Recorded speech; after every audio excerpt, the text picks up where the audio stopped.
You started with long jump as your main. Yeah. Yeah, 400 was your side. In primary school and high school, but I didn't like take it that serious. So 400 was your, 400 became his main. His main, and he made long jump his side. Yeah, but saw on Wednesday. Yeah. Actually, long jump was my main event, but I didn't. No, I trained for it as if it's my side event. And in 2016, and then you ended up with your side. Yeah. Now you're just ever after with your side. Yeah, now your side is taking you to Olympics and stuff. When your main is just sitting there, remembering the What days. a guy, yeah? You left everything for your side. Throwback. Yo, I want to ask. How did you get into it, bro? Yeah, I want to ask. But into my side or what?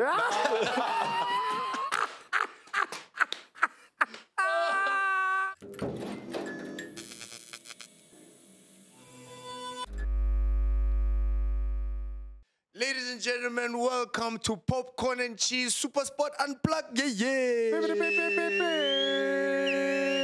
Yeah, today we are sitting here at Super Sport at our secret location. And but it's a secret location. That's what the S stands for. Secret location. Secret location, Super Sport Unplugged. Shapa. And we are joined by, we're at the World of Champions, and we're bringing the champions closer to you. Today, we are with a champion. Standard. A champion in the making. This is 2022 Gauteng Sports Person of the Year. Sportsman of the Year. Yeah. This is a Commonwealth medalist. Aye, man. Okay, come on. Like, so he jumped and he won a medal. You understand? Yeah, he's a podium dweller. Come on. You understand? A resident. Yeah, a resident on the podium. On the podium. Yes. I will. This man is... He's not in many more. No, he's not in many more. No. Take your flowers, a handshake. No. Yeah, he shakes whoever that guy, you know, the important person at the Olympics that shakes everybody's hand. Yeah. That But old man. can't do any of the stuff that the podium people do. You understand? This guy is the reason why our flag stands high. He's one.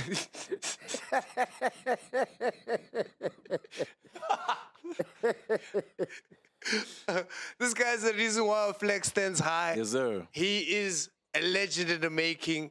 He's up there holding South African long jump with what's his Khotso Mokoena, Luvu Manyonga, and the one and only Jovan van Vuuren. Give it up, ladies and gentlemen, for Jovan! Jovan van Vuuren! Yo vivo! Yo Vinistos! visto. Yes!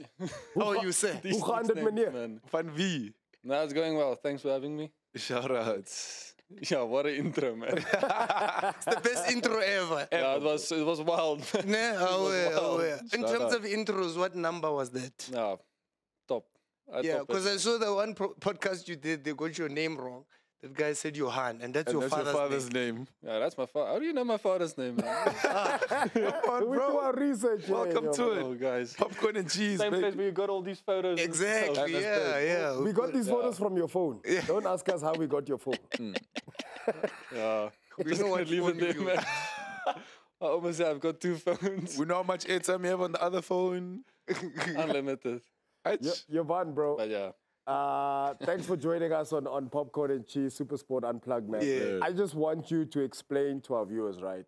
Because we've got cheese boys, cheese girls who are watching the show, who we kind of know what a long jump is. Yeah. But please explain to us what a long jump is, like you'd be explaining it to a 5-year-old. You know, what is a check mark? What is a take off foot? What is penultimate stride? Basic. What, you know, Yeah. what are Basic stuff. Yeah. What is the Lord? What's the thing called? The Lord?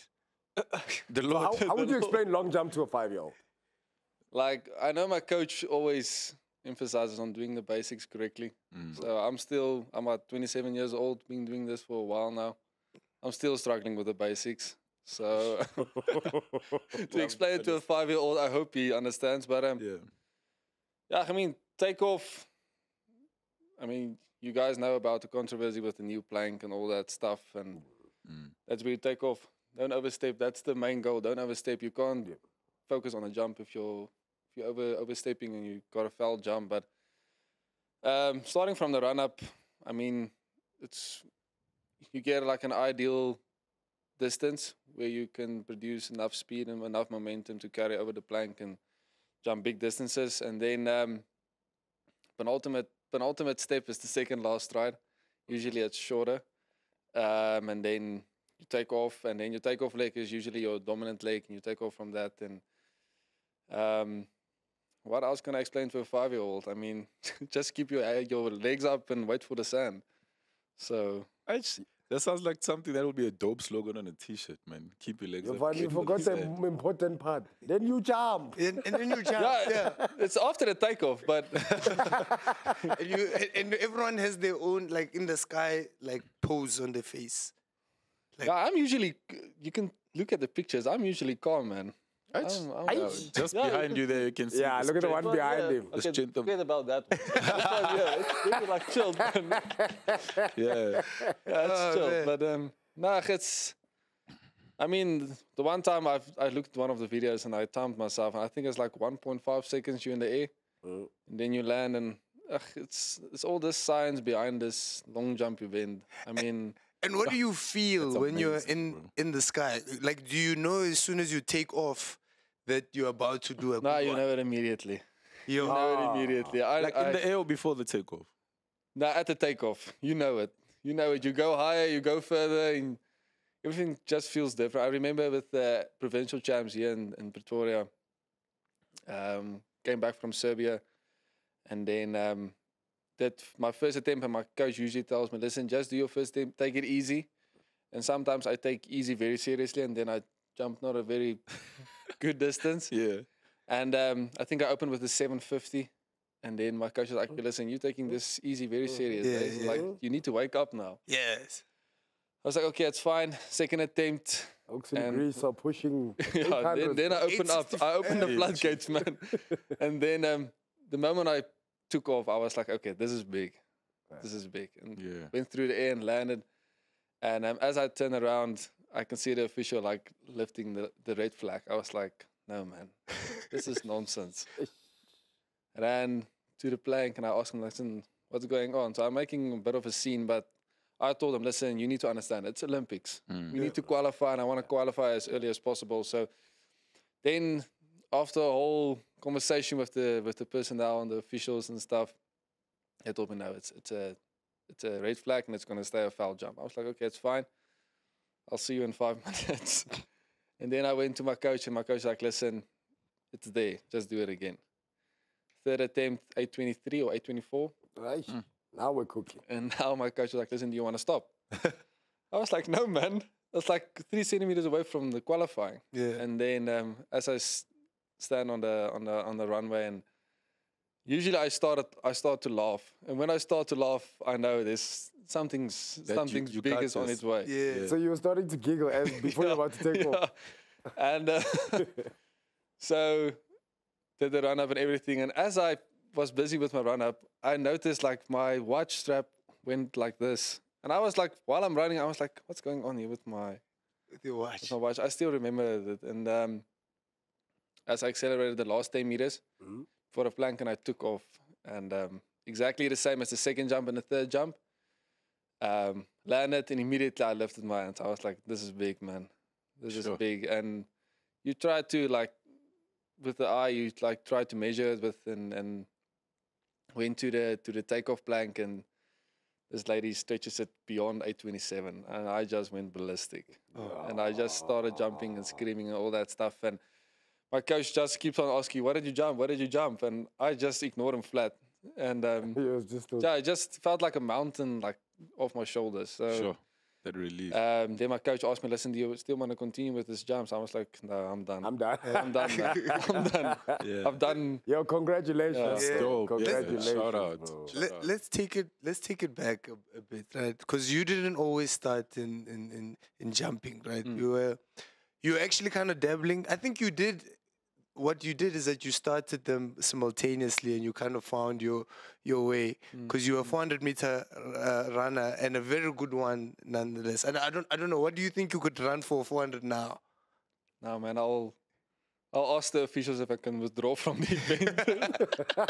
I don't want to put That's bad, bruh. You know, when you go to guys like, yeah, coach, my hamstring's a bit stiff, man. Yeah. Yeah. So no, I did long jump in primary school and high school. I did long jump, and at the age of 16, I started with 400.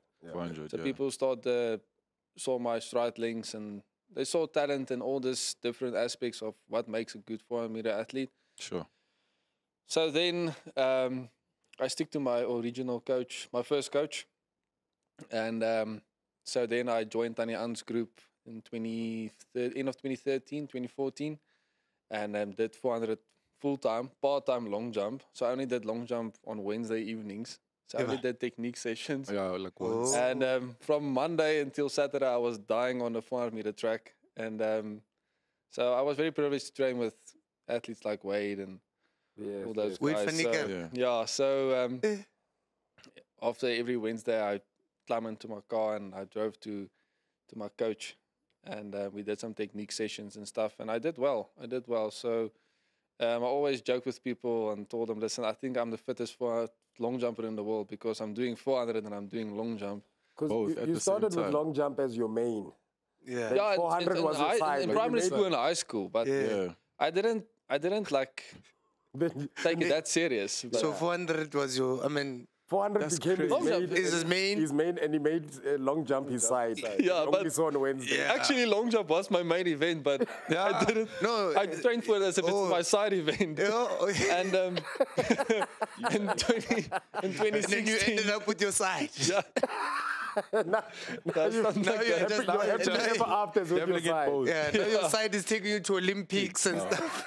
When your main is just sitting there, remembering the What a days. guy, yeah? You left everything for your side. Throwback.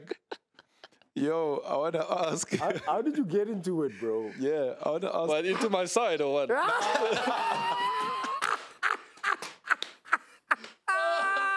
Guys, let's not jump into conclusions. Yo vivo! Yo, so, Damn it. so I want to ask this, right? So as a dancer, there's this thing that people always ask us when we create certain moves or do certain things like, how do you know you can do this, right? So Popps is asking, how did you get into it? Like you said, people in primary school and in high school got to see that you have the potential. But for you personally, did it start from just trying it out, or it was in the family line or someone that you knew? My mom was an Or did you athlete. jump across the pool one day trying to dive in? You know those Ended up on videos? the other side. You know those videos? You're He like, we've stepped on got the other- something. I'm not doing that stuff, man. You said your mom. Yeah, my mom was an athlete. My mom did hurdles and sprints and all that stuff. My Oh. Dope. dad's side were all swimmers. So, Well, we are all swimmers. no, interesting That's fact. how I we can't all swim, got man. here. I can't swim, man. Yeah, do you get it? And we're all number one. We all All won. champions. If you can hear this, you are number one. We are at the World of Champions. Sorry, you're fine. That's Carry on, fine. my bro.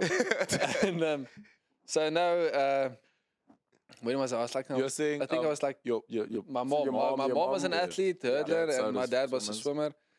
swimmer. And yeah, so at the age of 11, so then your primary school starts to like introduce you to field events. And I remember we didn't have like a standard long jump pit. We had like a circle one, like where the yeah. kids and during recess they played in the Yes, and all that yes, stuff. So they yes. changed that thing into a long jump pit. That's dope. A sand pit. Yeah. So, and while I was doing the event, so I did high jump before that, but just for the fun, and when I was 10 years old. So, and just got a random mark, and I ran and I took off and I jumped over the pit. Hectic. And I mean, it's like a circle pit, so it's not that big, man, but Oh. it looks scary if you jump over a pit and people are like, hey, man, You clocked where the you whole from? thing. Like the whole Where's your mom and your dad?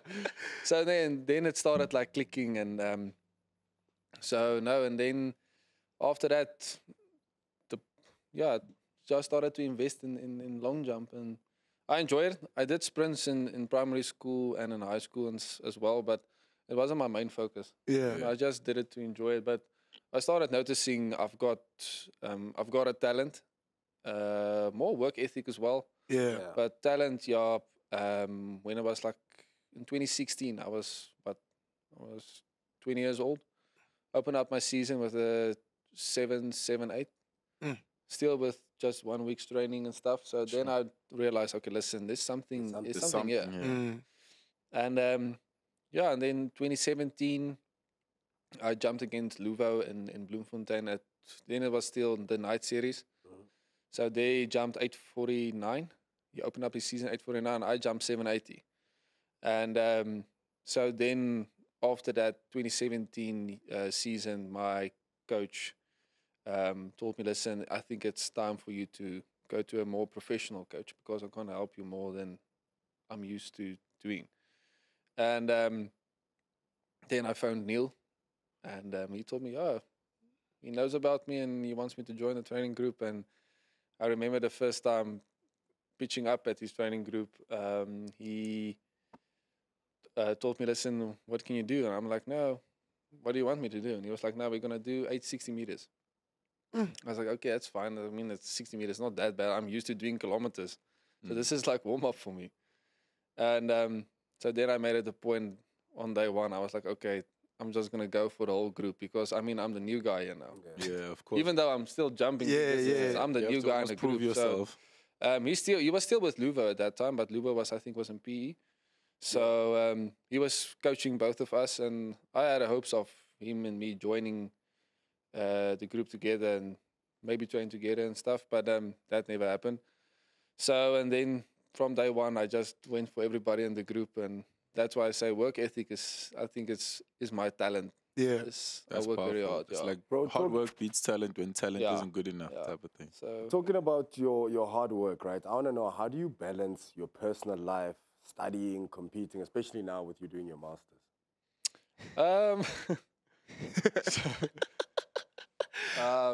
No, it's difficult. Yeah. It's difficult. I mean, it's you travel a lot. I mean, now with the Olympics, you tend to shift your focus towards the Olympics because I mean, it's a once in a lifetime opportunity. I don't know if I'm going to have the opportunity again to go to LA in 2028. So I need to make the best out of this whole situation or this upcoming Olympic Games. So certain things need to be put aside in terms of friends and enjoying life because you need to think about the bigger picture. Yeah. I mean, you can enjoy everything afterwards, and everything will fall into place, I feel, when you're done with your objective and your goal. Yeah. So, and I mean, I'm still young. I can still accomplish a lot of things. Yeah. So I've got time on my hands, so yeah. Yeah. Dope, I love that. So, like, I wanted to know because there was a time where you were busy juggling, like we're saying, your side and your main.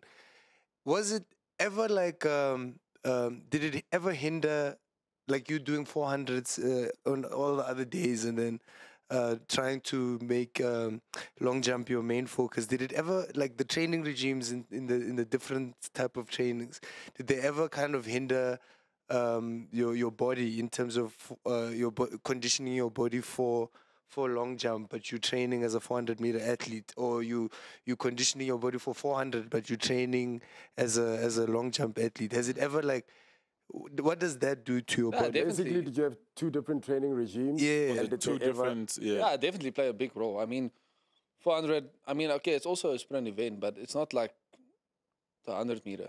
Yeah. So, I mean, for long jumpers, you need to be quick, especially on the, let's say, 60 meters.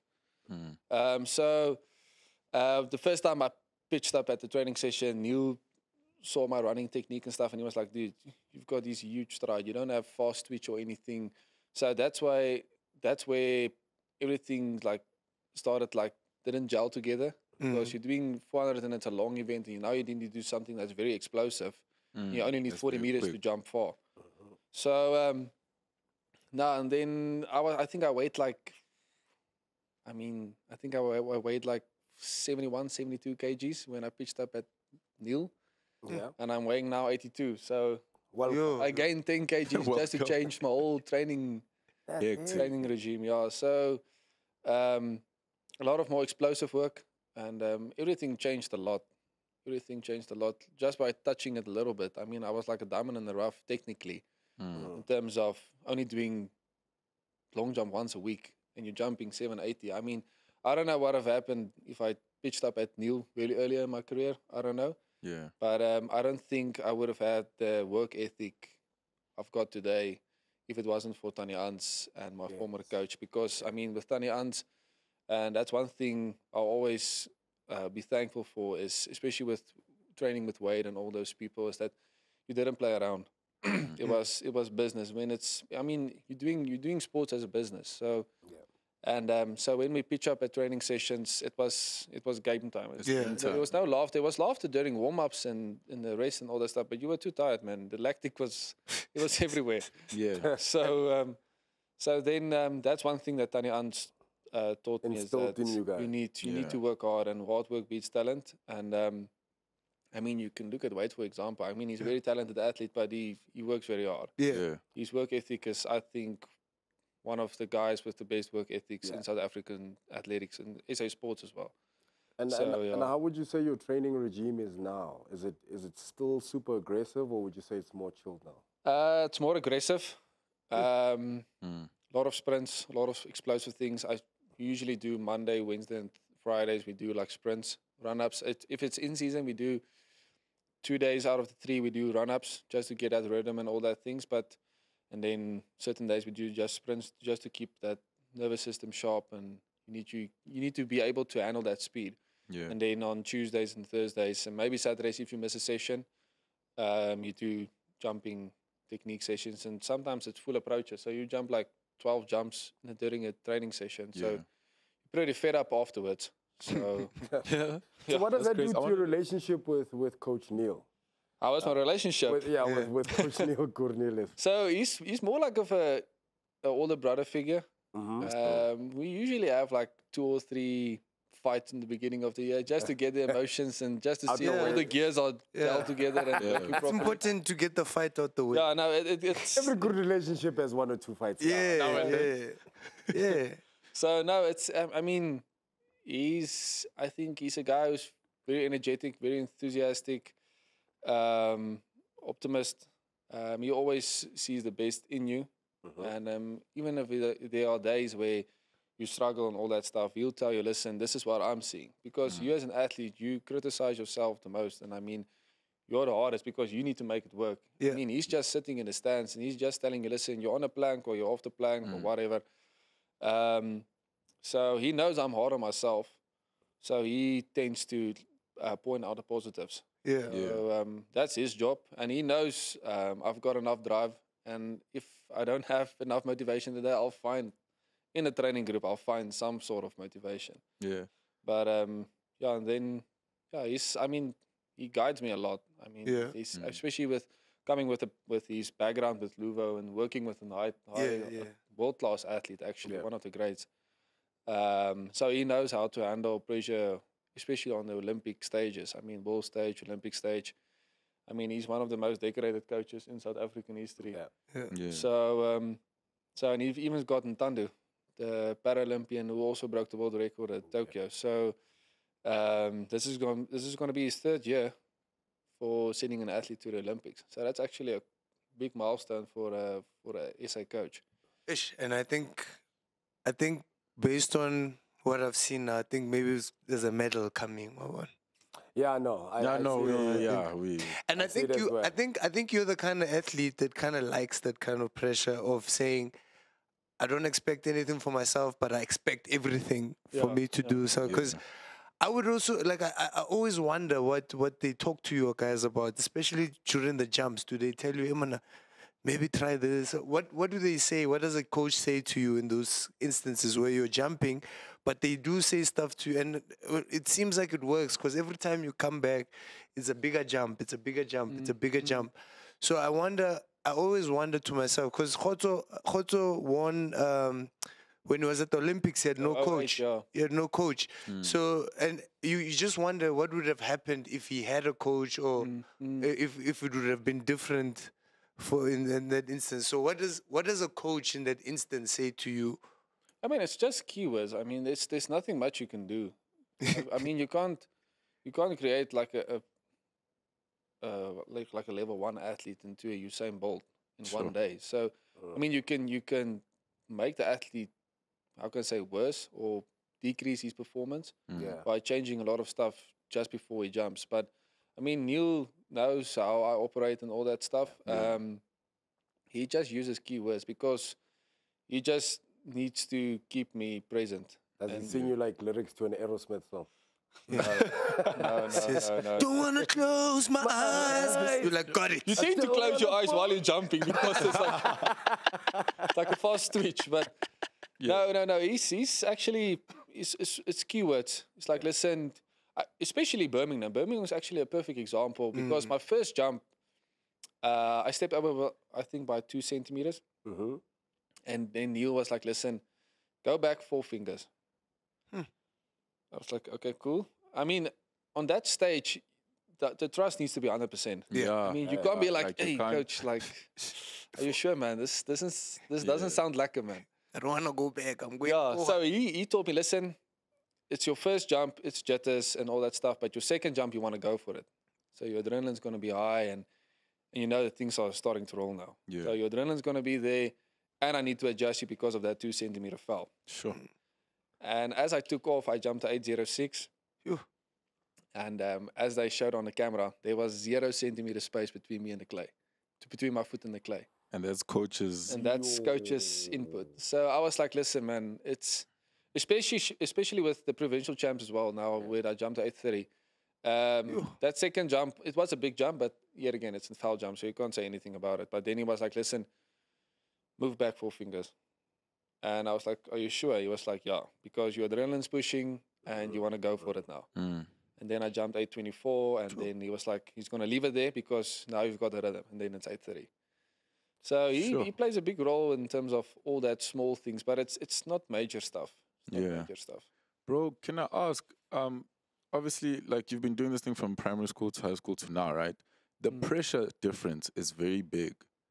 And for your mentality, yes, we know there's the coach, there's certain things that you have to learn and do and understand. But you personally, like, what is the one thing that you keep doing or that keeps you like sane mentally in terms of the pressure at this like level? Like you carrying the flag, we said it in the intro, you know what I mean? Yeah. Like those type of things. Like knowing that you're not just representing yourself or your family in the school, but now at Olympic Carrying level, our hopes and dreams. carrying like the country, you know? Because when we watch you, we're like, hey, this man better beat them. I was on the show, I need to perform now. How do you stay like, you know, like sober-minded? So back in the day, I made the mistake of, I tend to focus too much on the jumps.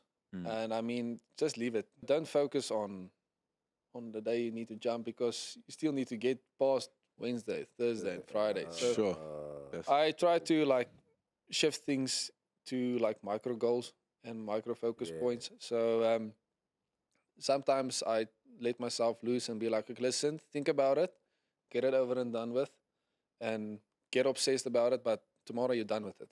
So there is a time where I allow myself to like overthink it and overanalyze and live myself into this whole rabbit hole scenario of listen, big jump and a crowd slapping, all that stuff. So you give yourself that opportunity to think about it because, I mean, my sports psychologist actually told me because it happened on that build-up week on the 27th of Jan. It was my first time competing. I think it was 541 days since Commonwealth Games was the last time I've competed. So during my warm-up, I felt like a rookie.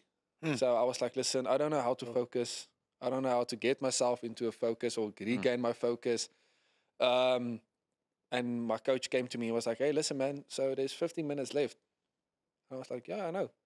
He was like, yeah, I'm just telling you, but he just wanted to indicate to me, listen, we're about to start and you're not on the track yet. So that showed to me, listen, you're a bit rusty, but you need to allow yourself to make mistakes because I need to know how to overcome this in case it happens again.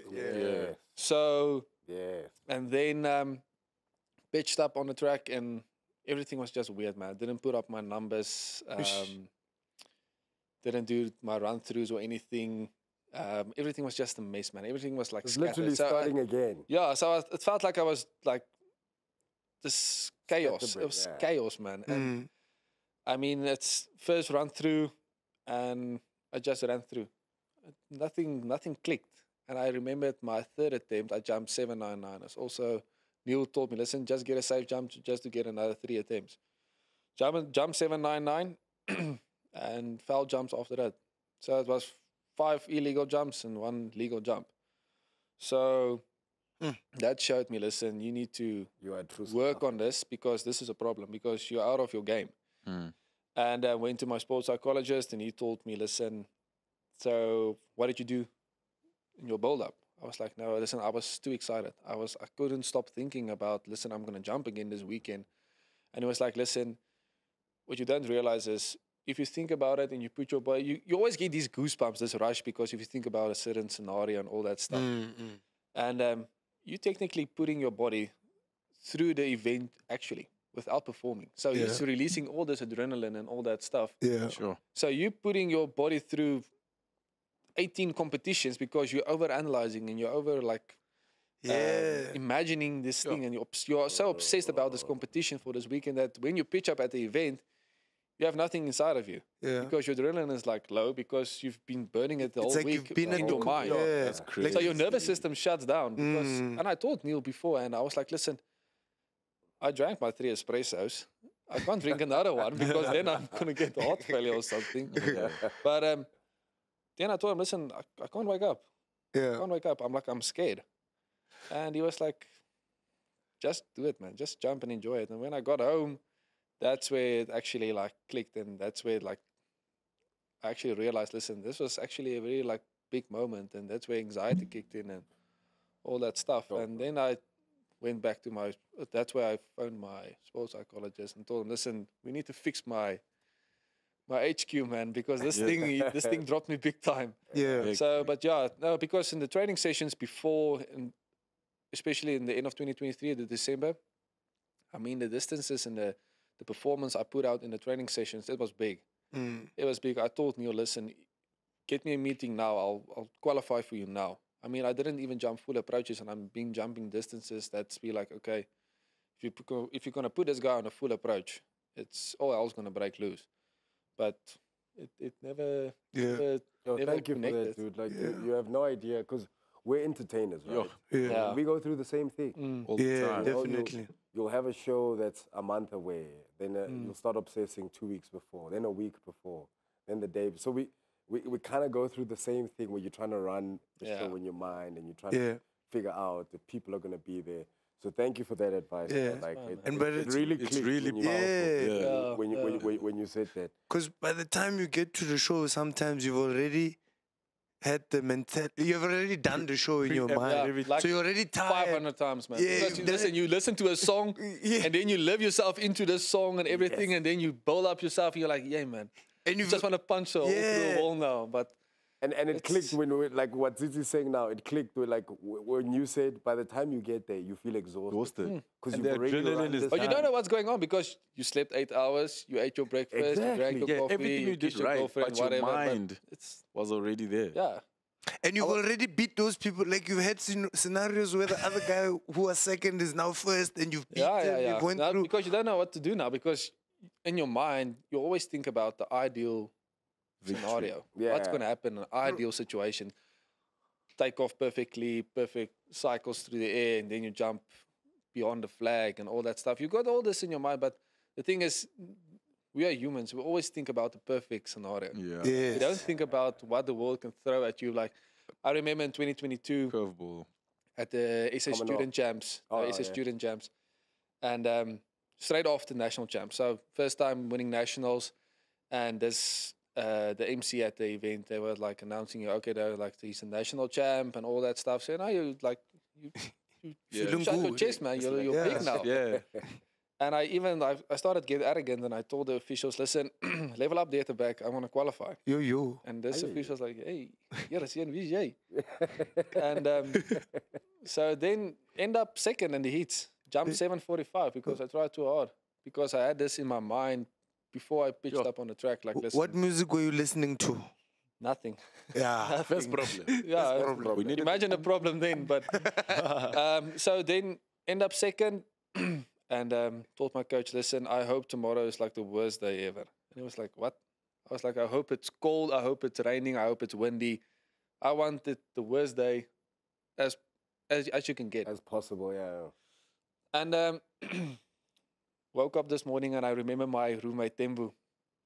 He woke up, he pulled open the curtains like, hey, but we can't even see Table Mountain. I was like, what? Yes, And it was misty. It was 11 degrees. It was raining. Hectic. I was like, Spoke yeah, it into existence. yeah. Pitched up there at the stadium, and it was like pouring rain, man. And I told Neil, listen, this is fine. I want this because now it shows you, listen, you don't have control anymore. Yes. There's a lot of stuff out of your control. Yes, Yeah.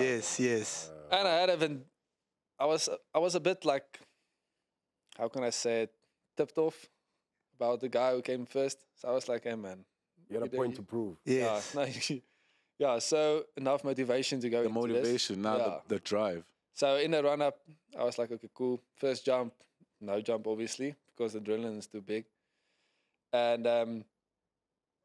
go beyond the flag. But I didn't realize it. I was just like, oh, maybe this is the world students qualifying. But I don't want to go to world students. So I was like, screw this, and go to the second run up. My second attempt. And keep in mind, so it's raining, everything is slippery, the track is wet, and it's like you've got these pools of water and stuff. And my second attempt, I think I jumped 807 Yo. and then 806. So then I proved myself that, how can I say it? Less excitement or less Yeah. being in control. Stay present. Yeah. And even in the worst circumstances, in the weather conditions, you can still perform. You need to. And I mean, the respect I got from the elders and the older athletes and all those guys, they were like, listen, man, you performed well under this weather conditions, like hats off, man.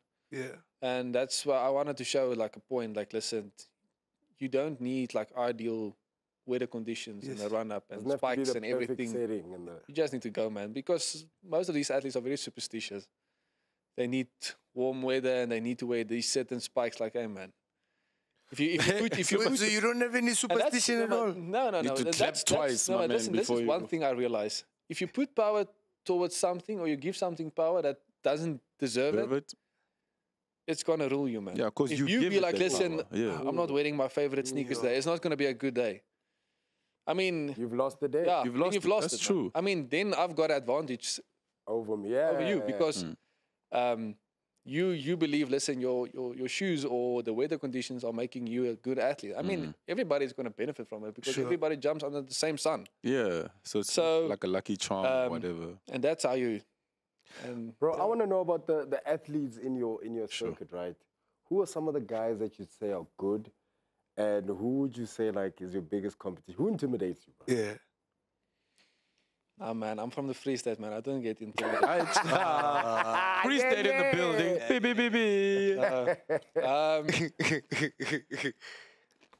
I would say starstruck.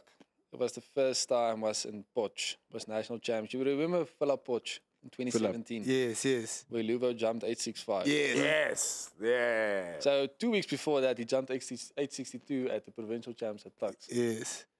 So I was like, okay, man, this guy is he's gonna pitch He's a up and he's gonna do Springbok, something because it's Luvo. Yeah. And I remember we didn't have any heat, so everybody went straight to the final. So it was like 28 athletes. So they went towards like performance. So it was Luvo, Rashwell, Zark, me. And we started on the run up, and the stadium was packed. Yes. It was packed, man. Because And the stadium like that, when it's packed, it's quite yeah, man, it's intimidating. electric. It's electric, especially if you've got the crowd in your side. Yes. I mean, Luvo is an entertainer. Yeah. And he starts the slow clap, and you can hear it like the whole stadium. It echoes. And I'm like, goodness me, this is my first nationals. Yo. This is my first nationals. So, and Luvo goes first attempt, 865. I'm like, goodness me. And that's the first one. I'm like, how? What is the interaction between him and the other athletes at the time? Because everybody's watching him. No, he's a ball of energy, man. Yeah. He's like full of excitement. I mean, you can't contain that guy if he's on the track. I mean, he's just, yo, man, he's very talented. And I mean, he's a freak. Yeah. So after him, it's Rashwell. So I was like, okay, cool. Let's see what Samurai Samai can do. And jumps 849. I'm like, hey, man, this guy's responding. So this shows you the championship mentality. And Zark jumps, I think he jumps 805, but not on that attempt, but I think later on. And I exactly jumped the same distance as Luva, just a meter below him. I jumped 765. So it shows you the difference between the level of athletes. Yeah. I came fourth at that nationals. And that's where I realized, listen, I was more starstruck because I wasn't intimidated, because I was like, yeah, man, I'm from Bloemfontein. The first time I'm jumping against a guy who technically jumps over a pit.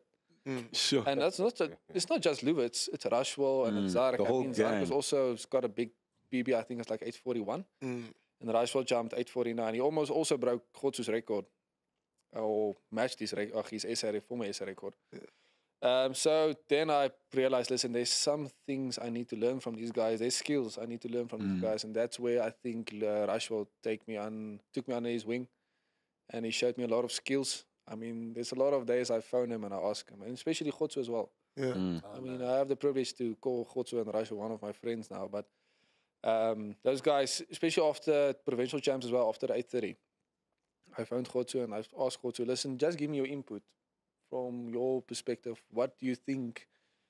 And it's not like he's like invading my coach's role or anything. He's just giving his input, like, listen, hey. Sportsmanship. Yeah, it's like, hey, man, listen, I want you to perform at your best. Yeah. Maybe just check this. Yeah. So great that you guys can work together like that, man. Yeah, A lot of industries, guys see each other as competitors. And people don't want to share knowledge and Feel threatened by the fact that you guys can actually impart knowledge on each other for growth, for the industry, for each of you guys as individuals. That's amazing. Yeah. That's great that you guys have that camaraderie and that sportsmanship. Because also your coaches, sometimes coaches haven't done what you're doing. They have the techniques to give you the skills of, you know, maybe don't, you know, do this, do that, don't try do that. that. They haven't lived it. But they're not. But this man is telling Emuna, when you step and you feel your cons move like this, ignore the cons, just move. Just rock. If you feel chassis moving. Yeah. I mean, it's athletes like, I mean, I think if me and Luva work together, I think with my work ethic and his talent, I think I would have pushed him quite a bit. I wouldn't have jumped. Super Saiyan type of. Yeah, that type of thing. But I mean, he's a freak. He's got a lot of talent. I mean, I would have definitely benefited him in terms of giving him a hard time in the training sessions, not in a bad way, but pushing him.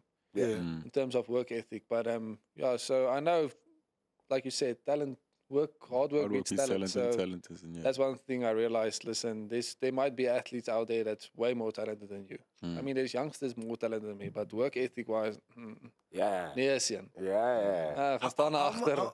Do you have any new, like when you say there's talent coming up, and any other guys that you've got your eye on that we could look out for? There's still, the thing is, athletics is a very like long-term sport. So, I mean, you enter your prime at, I think, 27 till 33. So I'm entering my prime now. So you get used to your body, and your body starts to listen to you, and you start to get the hang of this event. I can't really say with the youngsters now if they'll be superstars in the future, because you need to keep in mind, listen, it's the university, it's the world out there, it's adult life.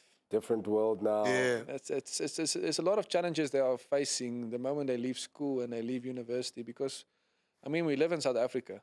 So it's not like you can do sports and you can do nothing on the side. I mean, some families, they not like demand you, but I mean, you're obligated to study and go work afterwards. Yep. So most of these athletes, when they're done studying, they start working, and that's where the performance starts to decline, and they, how can I say it?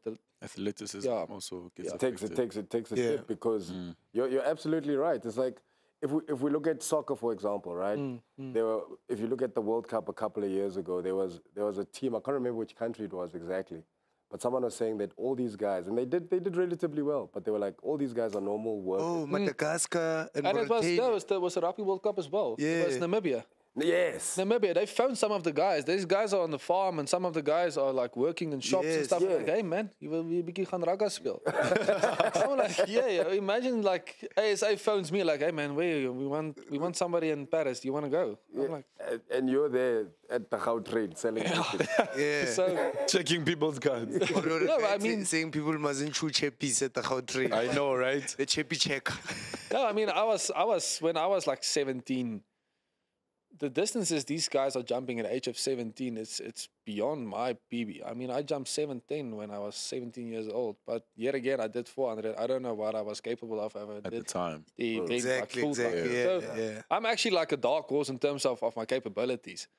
So, so some of these athletes, they jump big distances. I'm like, okay, cool, it's fine, but you need to match it in the future. Yeah. Because, yes, you're the next big thing now, you're the talk of the town, but you need to stay the talk of the town for like 13 years. Yeah. Sure. But I think So that's the thing. I think your potential level, this is my personal opinion on your potential level. I think you've never really like seen it, and I think only now it's gonna, because you're focused more on this thing. Yeah. I think only now, and I think maybe I'm also making an assumption here. I think you might be in your prime for a lot longer because you found your focus a little bit later than a lot of the athletes that are specialists at a specific time. Because even I raced in the student champs cross country in Cape Town. Oh. In Cape Town, and I actually beat. Yeah. I wanted to say something like maybe Kazan, Russia, or something. No, just here, my brother. Just here. Local is like It was the International World Championships in the dark age. I'm joking though, but I actually beat Wade in a cross country. You beat which Wade? Wade van Niekerk. Yeah, You beat Wade. my man. I was. You know, where's my camera? Wade, if you're watching this. bro, he can tell you. Listen live to this, right? from Where's the cap? Supersport. Live from Supersport. Unplugged. But man, I had my days. I was quite decent. You beat Wade and you middle decided distance. to give this up to tell jokes, please. Let me tell you what happened. To be a podcaster. Yeah, to be a podcast. So we did the student champs, and I'm running, right? It's cross country, right? He was running cross country. Obviously, that's not his discipline, right? After a while, I beat him, and then the next year it was in Durban. It was the track one, and then I was like, yeah, I beat this guy. I can also try him here. No, I might see him next week. Yeah, I'm gonna. No, phone tell you. him. I'm gonna see him in Europe. Please, I'm gonna. Please. Yeah, I'm gonna you tell him, wanna see listen, him in I heard Europe? there's a guy at No, Supersport beating he you in might cross country, man. He might not answer because he's scared of me, you know. PTSD. Yeah, he's gonna be like, oh, this guy, he beat me too much. So we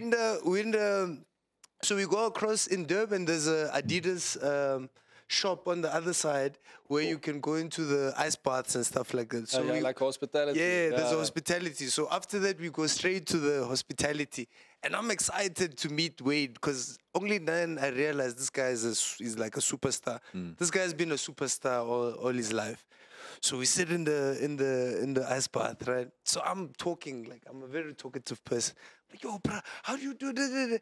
And Wade said, the one thing he's ever said to me is like, shh, just relax. He's saying stuff like that. Relax, worry. Just relax. Hectic. And that's a entire. And then after that, I never ran seriously ever And again. you took the Because you relax took too his serious. advice too You took it seriously. You serious. relaxed. You started telling jokes. Too easy. Yeah, relax, man. Jovan, bro, I want to know, you suffered a hamstring tendon injury, right? Yeah. Which is career-threatening, bro. Mm-hmm. I want to know, how did you overcome it, and how do you feel going into the Olympics now? So you want the whole story? Yeah. Yeah, You want the whole story? whole story. Okay, Summarize. so it was last year. So it was straight after the Commonwealth Games, and Yeah. so the Gauteng Sports Support was in 2023. Wasn't in 2022, but yeah, you are announced Gauteng Sportsman of the Year of 2022. But Yeah. The next year, okay. so Commonwealth Games done. We went into off season in terms of just doing gym work, and I mean, the stats in the gym showed. Listen, we're going places now. We haven't gone yet. So, and then I went home for a family funeral. Came back. So that weekend, as we drove back to Pretoria, we drove like 6 hours. I was busy. It was really a busy weekend, and so that Tuesday afternoon, we did full approach jumps on in the afternoon and jump big distances. And I told him, listen, can I have one more attempt, please? And he was like, are you sure? I was like, yes, please. Can I get one more attempt? And during the warm up, I told my teammates, listen, my posterior line is stiff. I feel stiff. I can feel like I've been traveling and all that stuff. But I mean, I went to the gym, everything was fine in the gym. So, I mean, if I showed any signs of, listen, I need to take the day off, it would have shown in the gym. Yeah. And so as I took off and the moment I took off, I could feel like something like running through my hamstring. I was like, oh no. And as I landed, so immediately I was like, listen, stay calm, because if you're going to panic, your coach is going to panic. So I told him, listen, I think I torn my hamstring. And he was like, how bad is it? I was like, I don't know, man. Let me just quickly x-ray it here on the side. I don't know. How bad is it? Can you walk? X-ray, yeah. And I was like, no, I can walk. I mean, you're supposed to walk. Everybody, all the muscles are compensating for this thing now. 4 weeks went by, and we tend to change a training session into a competition, like a mock competition. And my philosophy always is, if you pitch up at the competition, doesn't matter if it's now like a fake competition or anything, you pitch up in your 100%, you're going to give it your all. And as I was busy warming up, I told Neil, listen, it feels like I don't have power on my takeoff leg. It feels like it feels loose. And he was like, okay, but is it sore? I was like, no, it's not sore. And he told me, okay, listen, let's see what happens. And I told my training group, listen, if something's going to go today, it's going to happen. And I'm fully prepared for it, and I'm taking full responsibility if something happens.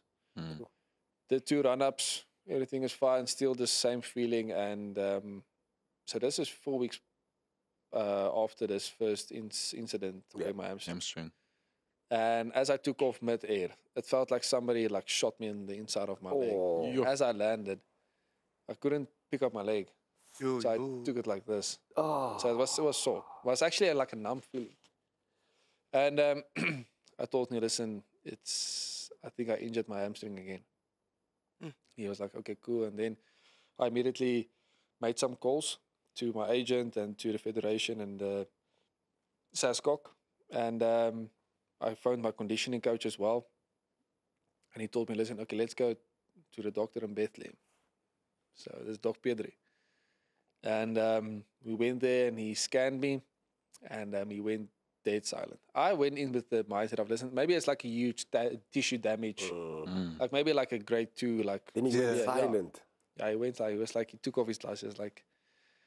You know you're gonna get bad news when someone takes off their glasses. You know when they do this one and they nigging out their head. Like, hey, young Bad man. news. And I was like, what is it, sir? And he was like, listen, it's not good news. I was like, what do you mean? He was like, no, man, it doesn't look good. I was like, okay, I know it's. So what now? What? Finish. And I was like, no, your tendon it's off. And it's like 0.2 millimeters hanging on a thread. And that thing is like fraying. So it's even like getting more thinner and thinner. And I was like, okay, doc, so what's the plan? He was like, I don't know. Like, I don't know. What? And so he gave me the news. I was a bit shocked. But the thing is, I suppressed all that stuff. So, I mean, it's quite hectic. But as I went back home, and I mean, you drive like 3.5 hours to Bethlehem. Now you get this news. You still need to go back home. 3.5 hours. It's not like he's going to... Away from It's home. not like they're going to fly you back home. You need to climb in your car. You need to go back, man, on your own. Getting bad news in Bethlehem. Yeah, bro, I didn't even play music. You drove in silence. 3.5 hours in silence, bro. And phoned my agent and phoned my coach, and I phoned Gotu. And my coach asked me the question. He was like, listen, so what are you going to do? I was like, I'll check you in a couple of months. Don't worry. So I think he gave me like a minimum of 2 years to get back into this thing or get this fixed.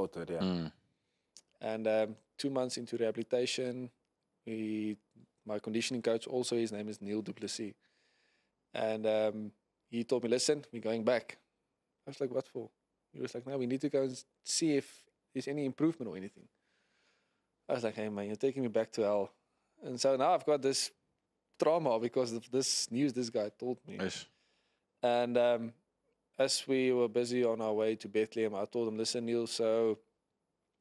or what mindset were you going into this whole thing? And he was like, listen, if he tells you, listen, there's 5% improvement, we're winning. Because he told you, you're done. Yeah. I was like, okay, cool. And went into the room and stuff, and he starts like, with the sonar, he starts to scan and stuff. And he was like, listen, Neil, so his left membranosus tendon is 3.5 millimeters. That's healthy. This one is 0.2. So you're going to see the difference. It's very like obvious. And as he scans, he gets quiet. I was like, I'm not going to look or anything. I'm just going to keep my head down. Yeah. And it was like, contract your leg and relax it. And I did it a couple of times. And he was like, and he asked Neil, and Neil was with me, the conditioning coach. And he sat there with his tablet and he explained to the doc everything we did and all that stuff, as he requested the Doc Pedri that we should do and what's his advice. And he told me, listen, this thing is fully healed. What did you guys do? What? And I didn't even look back. I was just, okay. And Neil was like, listen, we follow the structure and the program, all that stuff, and to see what happens. And so it grew back, I think, to 5 millimeters. And then 2 weeks went, 2 months gone by, and we went for our final scan. And I think it was like a day after my birthday. And I went for a scan, and this doctor's like, listen, this thing is even more thicker now. This thing is now 7.5. It's stronger than... So it's double the size of the left, of the other one. But the thing is now, with the damage and all that stuff, it's scar tissue and all that stuff, so elasticity is not that as the left leg. As it was. So then he was like, no, it's fine, man. We'll fix that. We can fix elasticity. And then, it was cleared in October. I think it was the 10th of October. And started training again. And then in March, qualified. Can I ask you, how do you feel right now? Like, now? What condition are you in? This man's going to the Olympics. My man is rocking. My man. No, but I want to know. You see that picture that says, I'm going to Paris? This man is going to jump 9. Do you want to know how he's feeling? Look at those pictures. See He feels I'm like going all those to Paris. pictures. You see that picture on the left? Yo. Cover this hairstyle. Bro, I wanna play a fishbowl game with you while we have you. Yeah. Jovan. I want you to rate these from the worst to the best, right? Which stadium has the better atmosphere? We've got MacArthur Stadium in Potch. We've got Stellenbosch. We've got Alexander Stadium in Birmingham. We got Bestmed, which is PTA Tuck Stadium, and Hayward Field, Oregon. I will put Hayward Field number 5. Okay. Start from the bottom, okay? Yeah, no, that was the worst experience. My World Champs debut, the whole drama with the traveling and all that stuff. Jet lag. Yeah, pitching up too late and all that stuff. So, I think if I get a chance to visit Oregon again, I think I will change my point of view of what Hayward Field is like. Yeah. But, then Bestmed Tucks. Because it's a weird setup. The track's a weird setup, and it's my training ground. So I don't want to. And it's home. Jump at my training ground. So So that's at number 4. Yeah. Potch 3rd. Yeah. Potch 3rd. Amazing. Potch 3rd. So we got Alexander and Stellies left. Stellies, I'll put 2nd. All right. It was my first time jumping 8 was in Stellenbosch. Okay. And then So Birmingham number 1. Birmingham number 1. All right. Alexander, I go Birmingham and I want to know, bro, 3 music genres that will help you get into the zone before the event. 3 music genres. No, it's just classic rock, man. Classic rock. Just classic rock. No, I remember when No Kalagata. I'm a piano. I was actually on my way back from Oregon. Was here like for I think 24 hours. Then went back to Birmingham. Yeah. And I made it a point like, listen, I'm not going back home without a medal. Without a medal. What color it is, I don't care. I just want something to bring back home. So and I remember that first hour on the plane. I just listened to the national anthem, man. I just wanted to like put myself, and that's yet again. I wanted to put myself in that, give myself that chance of like being obsessed about this whole journey. Yeah, that's after that hour, I was like, but yeah, and you get emotional. So the anthem is actually a the national anthem. Emotional, bro. The national anthem, man. Is it on iTunes? Which streaming platform? It is on platform? iTunes. Different singers, though. We need. Someone will make you cry. You must try the Ras one. That's the one. I must try So talking about different artists, right? Yeah. I want to know, right? I want you to compare these next athletes to rappers. So Akani Sibande, Caster Semenya, Wade van Niekerk, Luvo, and Ananso. Anasu. Throwback. So if you had to compare them to rappers, who would you pair who with? So let's start with Akani. Akani Simbini. Our Kendrick Lamar. Kendrick Lamar. Kendrick Lamar. They're Okay. not like us. The best of the best. Yeah. Who's second? Caster. Custer, who would you... Yeah, next is Custer. Who would you compare Custer? Miss Elliott. Missy Elliott. That's dope. That's dope. She's a pioneer. And she's in a too lot of dope, things. yeah. And the character's like... Yeah. Look now, we've got Prudence, who's also doing well in the 800 meter. Yeah. Wade van Niekerk? Drake. Nah, Tupac. Tupac. Greatest of all time. Hectic. Yeah, Is legend. it because... I couldn't Tupac... Don't lahana hurry. shots fired. Okay, so Wade is Tupac. Anaso? Now, we spoke about it. Andre 3000. Andre 3000. Andre 3000. I don't know who it is. Hey, yeah. Yeah, that's Anasu. I asked one of my teammates to help me with this, but especially with Anasu because I don't know. Yeah, I because haven't met he him. mostly did I think he's a in lot of shots KZN. in America. Yeah, I think he's in the US or he's in KZN. Yeah. So, yeah. And then, of course, Last the but not legend least. himself, Luvo. Mr. 80 Bar himself, Luvo. Don't blow it. Wow, Robert. Luvo, which rapper would you say Nah, Luvo? 50 Cent. Yeah. 50 Cent. Yeah, man. That's Get Titi's rich with favorite that rapper. try. Yeah. Because, how many medals do you think you guys are going to bring back as a team? As a team. So how many medals are you going to bring back as a team? And just in closing, right, what advice do you have for future athletes? I don't know. I don't even know how many athletes qualified for the Olympics, to be honest with you.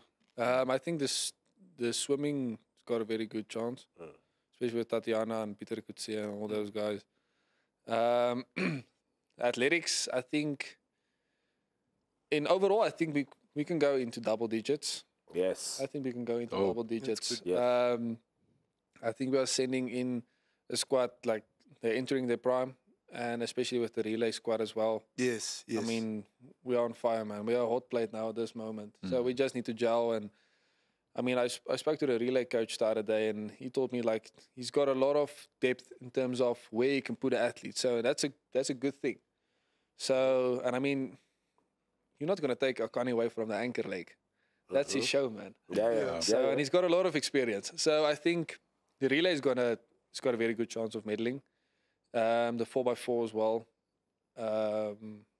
Akani, to be honest with you, I think he's in a very good position to medal. He just needs to stay focused, and you can see he worked on his areas where he's lacking. Yeah. Or where he lacked. Let's put it like that, because he's not lacking at the moment. No. So Especially that, we're looking promising as a team. Like he's in between, like after he starts and then. Especially at China Diamond League. Man. Yeah, Yes, that top end speed to the finish line. I was like, goodness me. Power. So now we're looking good as a team. Yeah. That's what you said. Yeah. Double So, digits. Double digits. Yeah, swimming. Okay. And of course. Yeah, I'm not gonna answer the question about myself, but No, but so I think, look, you've answered the question because you've given us double digits. Just in closing, because we've got to wrap it up, right? What advice do you have to the young athletes? to the young athletes, Yeah. enjoy the journey. Yep. I mean, it's you're going in for a long run. Don't get too distracted about all the Side shows in terms of endorsements, the all hype. the things the pro athletes got and the lifestyles and all that stuff. Because athletes tend to just focus on that and forget about The actual work. why they started and why they enjoy it. So then they tend to make it about money and all these materialistic things and stuff. So I think enjoy the process, and all the things will come along as the process follows and your performance increase and you start like winning medals on big stages. So Love that. Yo, man, Mr. Van Vuuren, thank you so much for joining us. Yo, We wish Van. you nothing but the best, bro. bro. We don't care what color it is. We can't wait to see the medal Thanks, man. around your neck. Chmerik de paperik. My brother, you're vivo. That's my name for you right now. And I don't think we even introduced ourselves. That's Robert Boyd. That's Mpho Popps. Wow. Robot boy. This is the people you've been talking to The whole time. and you've been very open. Glad with to us, meet so you, Thank eh? you so much. Thank you so much for opening up. Many people have been sleeping on you from the day you were sitting there back looking at Luvo from your 400 meter days or 400 rand days, 400 meter days. Yeah. But here at Super Sport Unplugged, Popcorn and Cheese, we will never, ever sleep on you. And we look forward to seeing your Olympic journey. We wish you all the best of luck. And we know that whatever is coming out of that, it's going to be special. It's going to be special for you. We want you to enjoy yourself on the day. And we'd like to give you this pillow here as our token of appreciation So you remember for you, and to remember that we don't sleep on you. And the whole country is going to root for you. Appreciate it. Yeah, That's for the flights to Paris. That's man. for the So you have someone to pack it sleep in. on. Yeah, you must. If my luggage is not I know heavier than 20 kgs, eh? No, that'll be the Bro, carry all on. the best for Paris Thanks, man. 2024. Yeah. Thank you for joining us on the World of Champions, where we bring you closer to your champions. From me, the corn that pops. And the cheese, that's great. We are Mpho Popps. And just like your Olympic journey and your Olympic training, hey, we can't be out on that. Or just like this episode, we are out. Away. Thank you.